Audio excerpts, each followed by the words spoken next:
Oh, wow. I hope you guys are not going to fall asleep on me. Because, yeah, that was a pretty hefty meal. Almost like Old Country Buffet. Like I said earlier, I am very excited to be here. This is my neighborhood. I was born and raised here. It's kind of surreal for me to be here. I used to walk this block, with my parents when, actually my husband's uncle used to own part of this property here at the Croc. So he was one of the, he sold his land for them to build. This used to have like a automobile tire type of shop or something.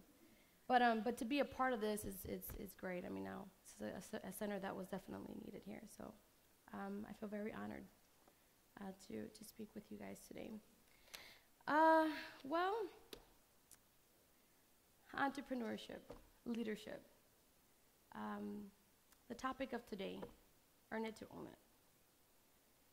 I'm going to share with you all, in my experience, how I've lived and led authentically. Of course, through business. Now, I really don't look at myself like a leader. There was a former presenter here by the name of Aloisa Schumacher. I don't know her personally, but there's something that she said that I can relate to, because she said, I feel like I like to consider myself a leader in training. And I feel very much the same way. However, I recognize that you need certain type of leadership skills in order for you to be a successful entrepreneur. So I'm going to share with you some things along my journey that I picked up throughout these 15 years that I've been, that's helped me with build that leadership, that strong, you have that leadership role. So let's, where's my clicker? You guys don't fall asleep. Okay. So we're going to start off with three things, three key points. Inspiration, motivation, and action. These are the three things that I picked up along the way in my journey. And I'm going to try to squeeze 30 years in 30 minutes. So if I go a little too fast, try to catch up. Sorry. I'm not going to cut out my PowerPoint. Okay.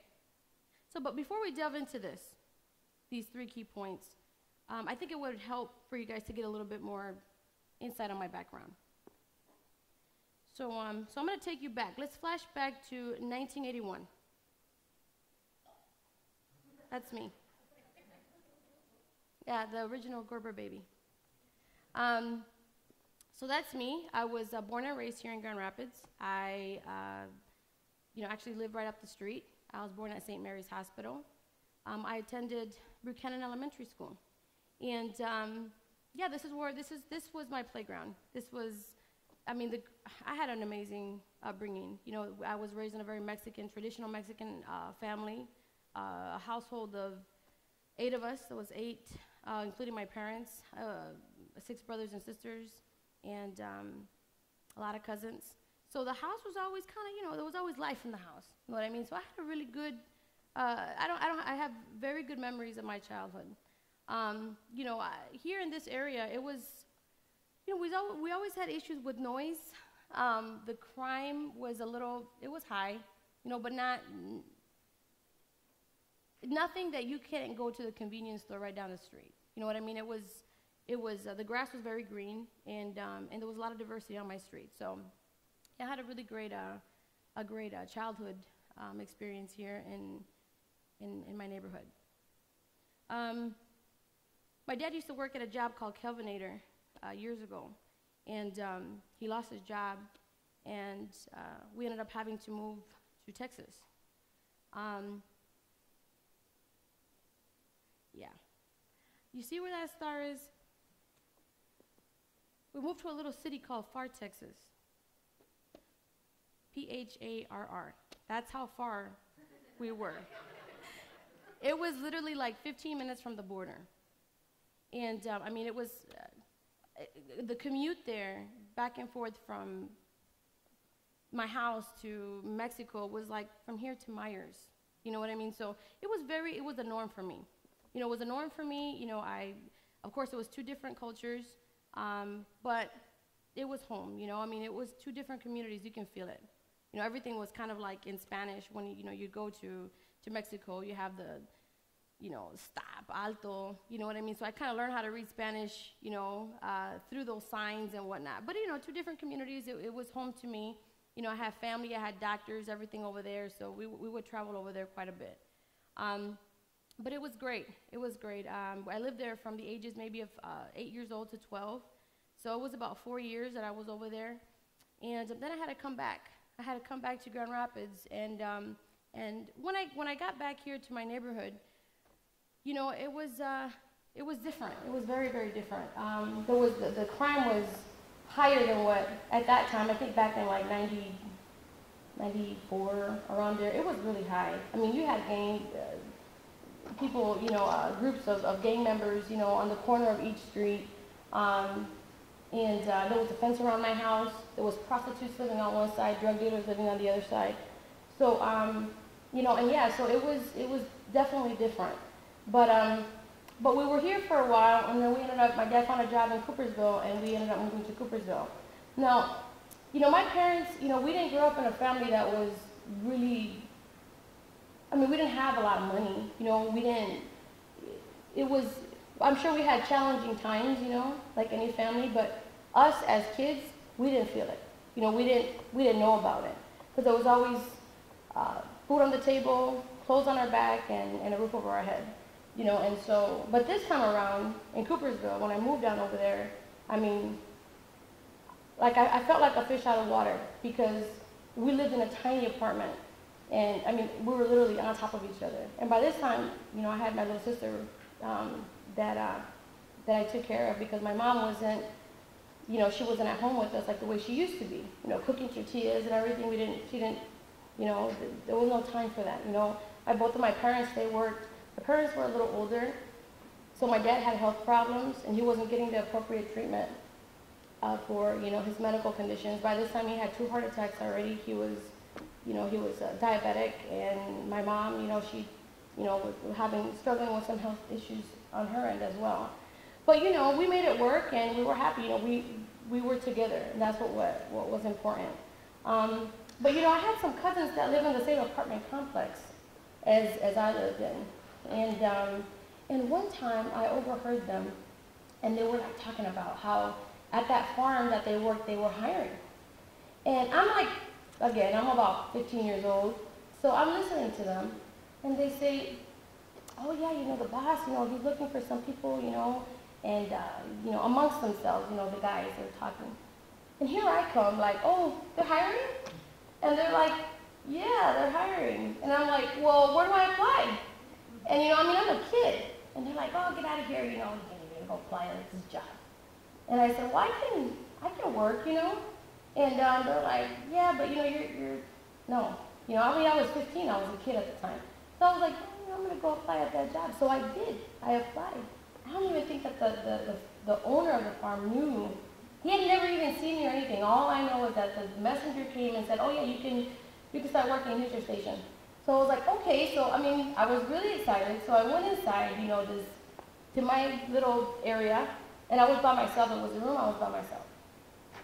And it was cold, and it was dirty, and it was smelly, and my job was, there was a line, and my job was to take out you know, there was a carton of eggs, a pack of 24, I believe it was, and I would take the bad eggs out and replace them with the good ones.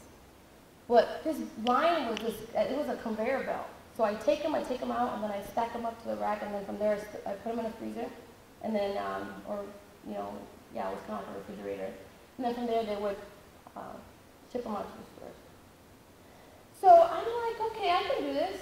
And I was, you know, kind of going from taking out and putting in, and I couldn't understand, like, wow, you know, this thing is going really fast. And I had to go to the back. I went really quick to see if I could find a switch. So I went to the back, and I seen, like, all these chickens lined up. And I'm like, I did not understand the science behind it. How could they reproduce so fast? And these eggs were coming out like every second. And I'm like, okay, well, I can't find a switch, so I had to hurry up and go back to my area. Well, I'm not even going to sit here and say I was like the employee of the month. I'm not going to sit here and say that, or stand here and tell you all that. I made a mess out of that place. I did. I had eggs everywhere. I had crack, but you know what? I got everything stacked right, and I did my job. I lasted for about a week. Long story short, I got hired and I got fired. But I made my $60, which is probably, I worked 40 hours, I made like $60. And that ends up being like $1 something an hour. But I was like ecstatic.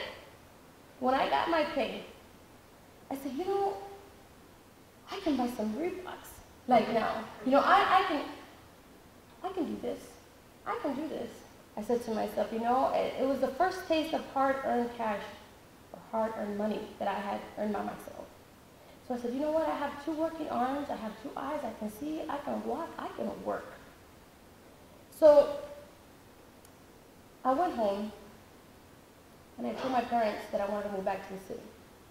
And they tell me, against what they wanted, they said no. No, we want you to go to school. We want you to finish school. You got to make something of yourself. My dad said, you have to be a doctor. My mom said, you have to be a lawyer. Well, and so they wanted something better for me. And I had decided that I was going to move, and that was it. My mind was set on that, against what they wanted me to do. But that might have not been, at the time, the right choice, but it seemed like the best one for me. So I came to the city, and it was a summer, which was nice, and I started working. I worked at Myers, I worked at a few places. And I met this boy. I was at a festival, and they have a festival on Granville Street, right off of Granville Street. I had a Catholic church. It was a community event. It was a fundraising event, and they had a booth there that was like probably something like a kissing booth, but it was a marriage booth. So they would take all the couples, and they would bring them up, and they would pay like $5, $10 to get married. So I had bought a raffle ticket, and some girl, and I was walking around the festival, and some girl came and she pulled me to the booth, and then she turned me around, and I thought I won something because I bought a raffle ticket. So what did I win? What did I win? And she's like, oh, you won something, all right. So then I turned around, and I was facing, like on my back, right? Somebody was behind me, and then of course you couldn't see because they blindfolded you and everything. So then they turned me around, and I see this guy that I was already eyeballing throughout the festival, and he was the same as me, and that was what is now my husband, and we've been together ever since. I don't want to.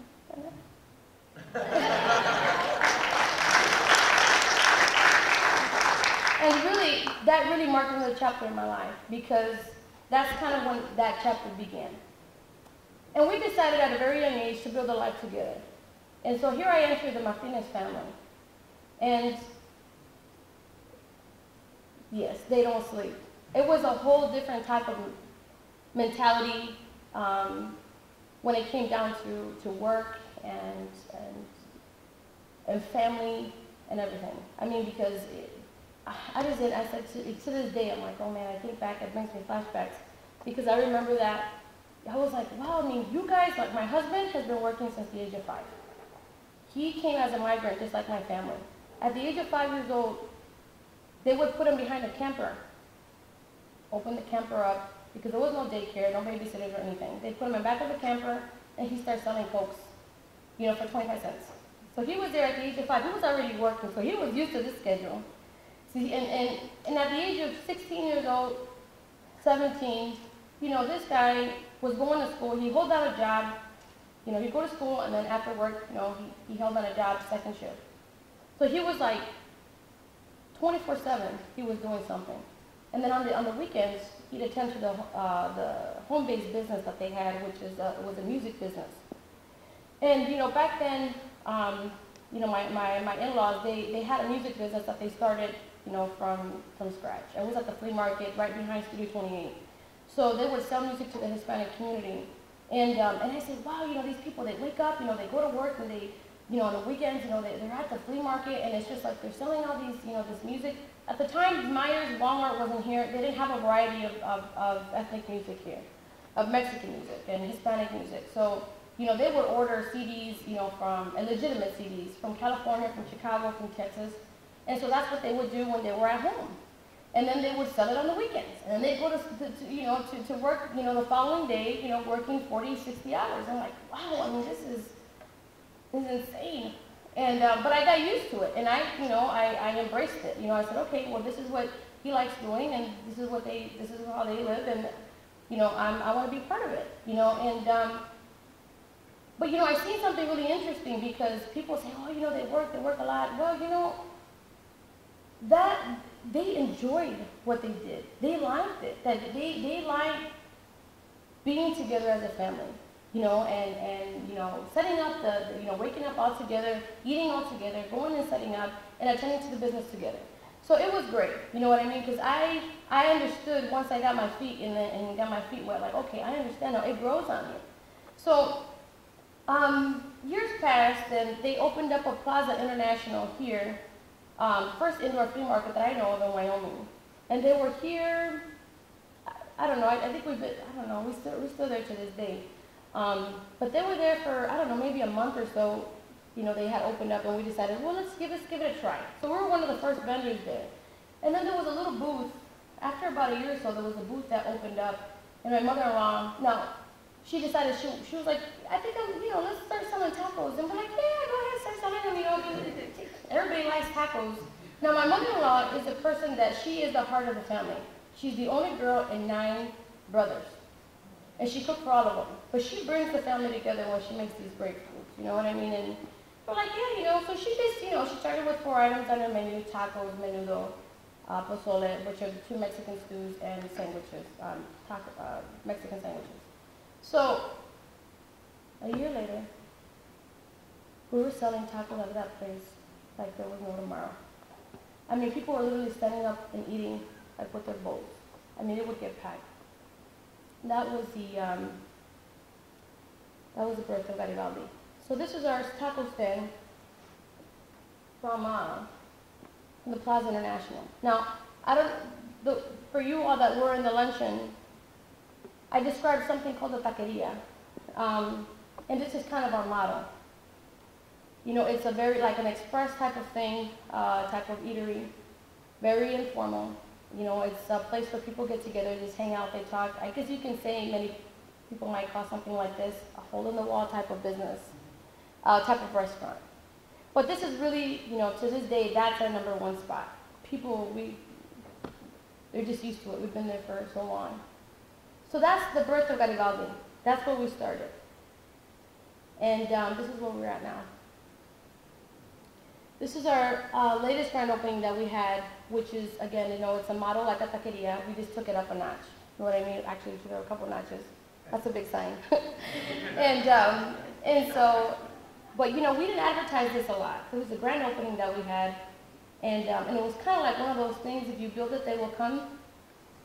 And they came by hundreds and hundreds and thousands of tacos we sold that day. The line was, just to get to the counter, was 2 hours. And it was like that for about 70 hours. That was our grand opening. We had a lot of community leaders there. We had some other small business owners that came out to support. It was a great day for us. And it was a big party. That's the line at the counter. That's them. And, but yeah, it was a ball. We had a blast there. I mean, it was just, we had people that were our friends that were like, we did not know, we knew we were going to have people there, but this was just a little chaotic, you know what I mean? But everybody was having fun. I mean, we had folkloric dancing, we had, we had a performance, we had the radio station. It was great. Don't ask me how WZZM got there, because I have no idea. They just showed up, and I was, you know how it is, ladies, when we work a hard day, yeah. I didn't want to be in front of the camera, but I did it. I was a trooper. It was good. But so yeah, that's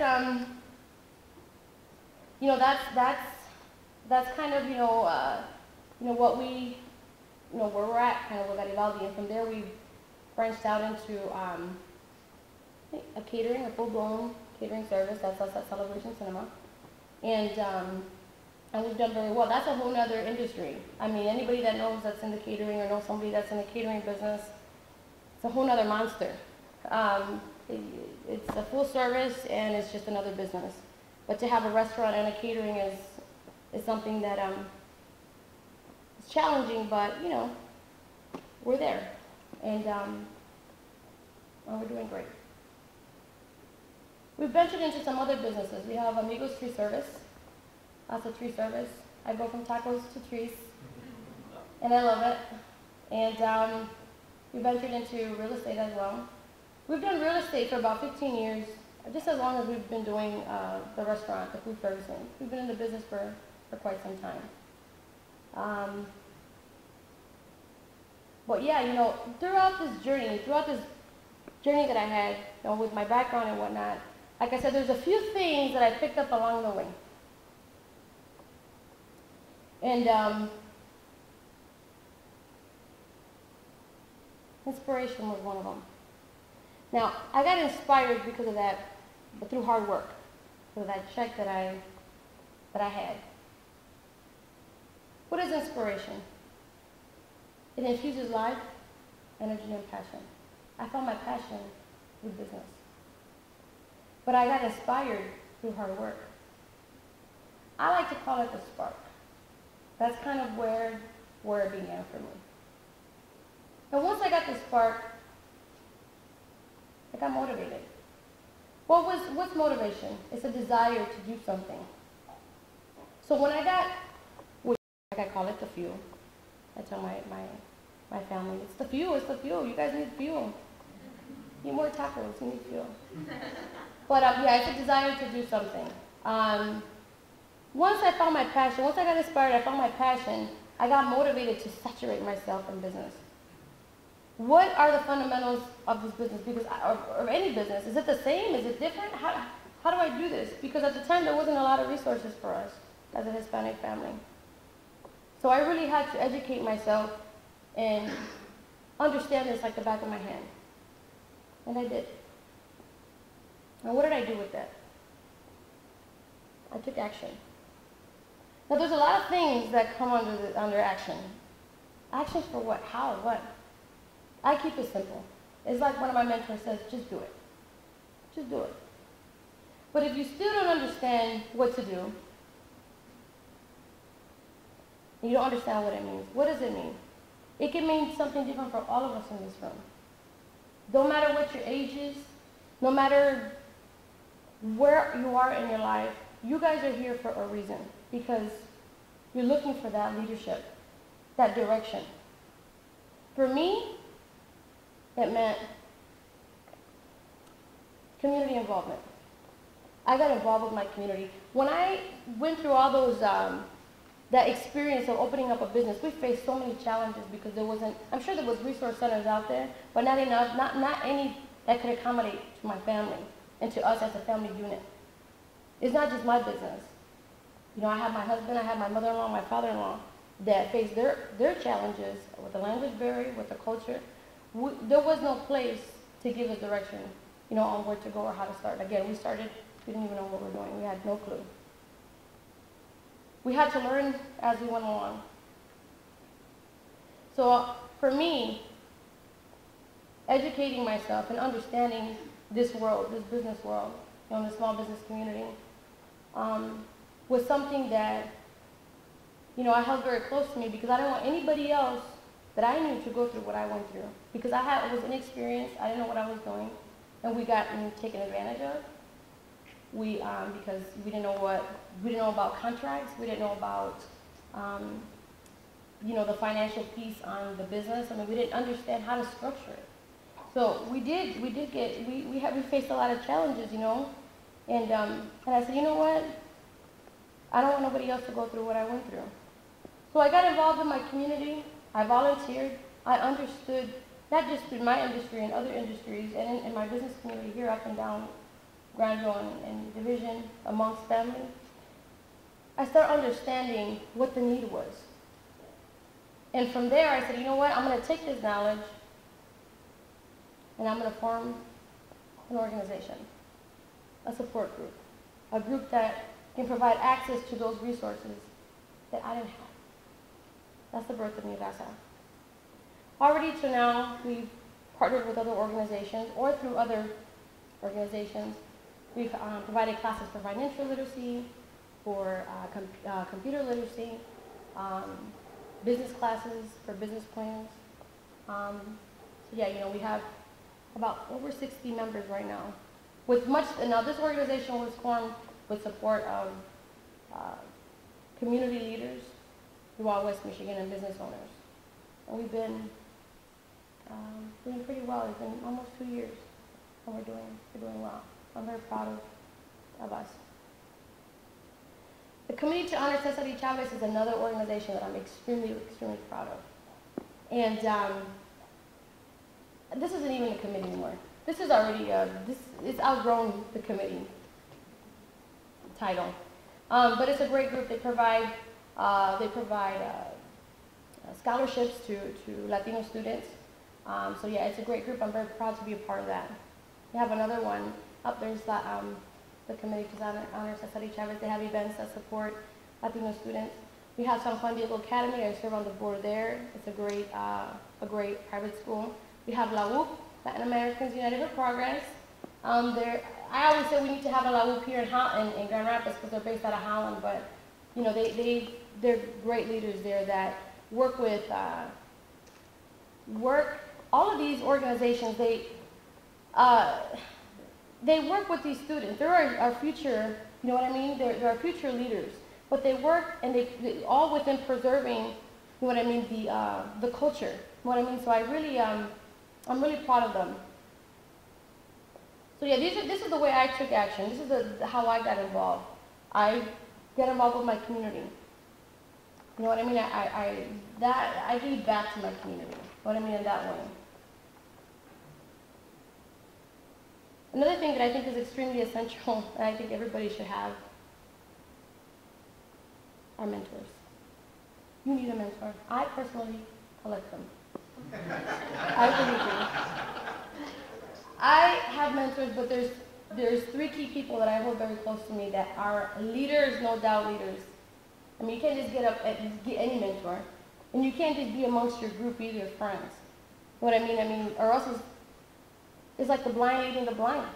You know, you don't want to be blind. I didn't want to be blind. So these are my mentors. 2 of them are here today.